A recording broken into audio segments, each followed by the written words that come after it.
So today I'm going to be telling you how the Hisense U8K performs out of the box. And without wasting any of your time putting on a commercial, it's okay out of the box, but it needs work. That's as simple as and as fast as anyone's going to tell you, so smack a like on this video and subscribe if you like people to just get to the point and spit it out, right? So it's really as simple as this TV needs some calibration adjustments. The picture quality is meh at best. Colors are really nice. Motion jitters, a nightmare. You're not going to get rid of that. I pretty much tried everything. Unless you're at like 60 FPS all the time or higher, you're going to see some motion jitters here and there. There is some dirty screen effect that I have run into, but I do want to go into some more of the finer points as to what I saw as far as colors and black levels, because I think that's where things get a little bit more impressive than not. So let's just get this out of the way right now. Black levels are freaking fantastic. I don't care really what you look at, what kind of geometry is on the screen, black levels are going to be clean. I'm not seeing any blooming, I'm not seeing any clouding, and we're talking about some seriously challenging types of patterns and all kinds of things, and it just dominates in such a way where it's really delicious to watch. Now, one of the things that I do want to mention though is that I did do the latest firmware update, and after doing the latest firmware update, it does appear as though it is darker as far as the image quality. And I think that's one of the things, not the image quality, but like the overall peak brightness, it's definitely darker. And I think that kind of comes with the territory of they want to maintain the black levels and they don't want there to be issues as far as obviously haloing, clouding, blooming. And again, this TV has literally none of that and all the great ways that it matters. And I'm telling you, like, you know, in a dark room, in a moderately lit room, it's going to do a great job. I mean, everybody remembers this from like so many years, right? I've been showing this off for years. You guys can see the room is well lit, okay? It's not like I'm crushing everything down to hide some black levels, and it is performing like an ace. And this is one of the most, I mean, every single LED for the most part has always failed this test. And this one test is being dominated by Hisense. Literally zero bloom whatsoever. They've done such a great job. I mean, such a great job. And I think that's really like, if you're looking for like the black level aspect of this, that's what they delivered this year. And then some, in spades. It's freaking fantastic. Now, what's not so fantastic is just simply, you know, out of the box, again, colors are not going to look how they're supposed to look. And I throw that out there as much as I do because a lot of people don't think that it makes a difference, but it does. And a big one. Another thing that I don't really like is that brightness does tend to change depending on what you're looking at, in what picture mode you're looking at it. So I've noticed that like vivid mode is dimmer than standard mode, for example. And these little weird abnormalities, like the average person without testing equipment is not going to know this, so they should have maintained peak brightness across the board. I also at no point was able to get 1500 nits. The highest I got was like 1496. That's also really disappointing. Now again, maybe the new firmware to give us the better black levels to sacrifice the brightness was maybe something that they chose to do. But I think if somebody's testing this and kind of seeing, hey, do you kind of hold your own after all the reviews? Because it's easy, right? In the early going, the reviews are always going to be glowing because that's when the marketing campaign's the highest. But when that stuff kind of tapers off and now they need to make sure the product's buttoned up, well, things start getting changed. And one of the things I feel got changed, maybe for the greater good, was this whole black level thing. Now, I'm not going to complain. I mean, as you can clearly see, it looks great. The image quality is beautiful. It really is deep black all around. But I do wish it was a little brighter in some areas. But, I mean, it's still kicking out 1200 plus nits. It's more than bright enough for most scenarios.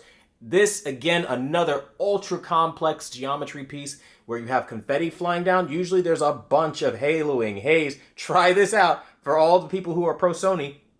On any Sony TV you want. That's not an OLED. Try it on any LED, mini LED Sony you want. I promise you, you'll see the confetti. Get confetti on a black background. You'll see it look bad. It just happens like that on Sony's, on LG's with their, you know, nano cell, QNEDs, right? Awful. Samsung with their QN90 series. Awful. Like the black level control on all of those sets are terrible. So, in that aspect of what mini LED is supposed to do, Hisense is living up to the term of king of all mini LED in terms of black level control. Not even TCL was able to maintain this level of black level control to where this is as close to an OLED as you're honestly going to get on axis. Obviously off axis is different because it's not self-emissive and you don't have like that OLED stuff going on. But I think that this is one of those things that they really threw down on and it's very apparent. So black levels, ace. You're totally going to get that pretty much every day of the week. The gaming experience is a little bit annoying because you do have a bit of an issue where I don't know how to do it. Maybe somebody else has figured it out, but like when you open up your settings menu and you have a PS5 or anything hooked up, it just automatically takes you to the game bar. For me, this is really irritating because I would like to not have to scroll all the way over to the menu and then go into the picture settings this way. I would like to have already had access to that instead of having to, again, do it the long way. And again, it's a petty gripe, but it is still something to note. Another thing is when you hit menu, you don't necessarily have the ability to edit any of these to move the actual menu option closer. So you still have to scroll all the way down and then select menu. And it's just a more tedious process to get to something that really should have been there from the jump. But again, it is what it is.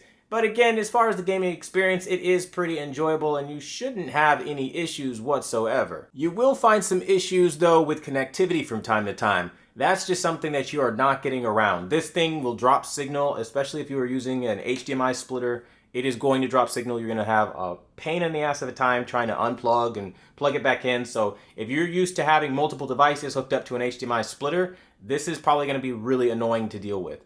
Another problem that I've noticed is that I think everybody noticed by now is that this is 8-bit. It's an 8-bit panel. There's no way around it. There's no arguing that that's what this is. I don't really know what the thought process behind that was, but here we are, right? So I think as far as that goes, you're going to really have to dig deep to try to get around. I guess either you like that kind of thing, it's annoying to you, or it isn't. Now, as I've shown off in other videos, you still do have access to DCI-P3, BT2020, and other things. But again, as far as like from a color coverage perspective, the color coverage isn't exactly like, oh my god, like it's the most amazing thing I've ever seen in the entire world. Because again, you are still only looking at 95% of the DCI-P3 color coverage. And again, that's okay, but it's not like the best we've ever seen. And then the other aspect of this is just kind of like, you're going to have to weigh up how important color is to you.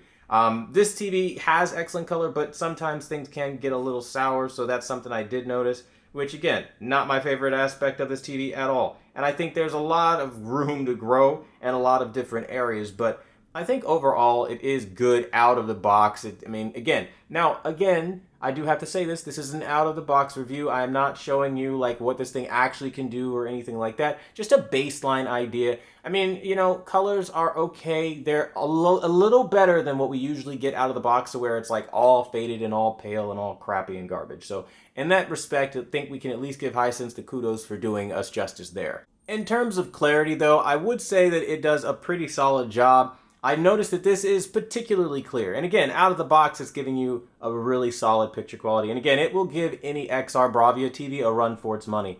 I also want to throw out at this time, like you can put anything up on the screen. So if you notice that sometimes in my video, it says Samsung, TCL, Sony, a different manufacturer from the one I'm reviewing, that's because I'm putting up a different demo.